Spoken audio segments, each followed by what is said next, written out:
দেখো ভাই, আমার সবজি খেতে কি সুন্দর করলা। এরপর আরও দেখবা, দাঁড়াও তোমাদের নিয়ে যাচ্ছি আমার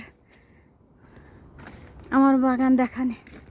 টমেটো হয়েছে, এরপরে চাল কুমড়া। দেখো চাল কুমড়া, এই আরও তো 4-5টা মানে কেটে নিয়েছি। এরপর দেখো এক জায়গায় কতগুলি হয়েছে।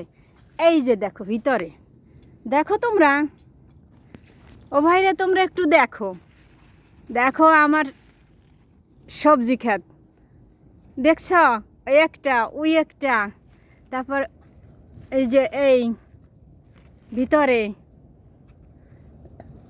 আবার তোমরা মনে করো না যে আমি একটাকেই দেখাচ্ছি, এই যে দূর থেকেই দেখাচ্ছি। এই দেখো, এই দেখো ভাই। তারপরে এই যে এটা মনে হয় না আমার দেশের বাড়িতে কেউ বানাতে পারছে। দেখো কি সুন্দর।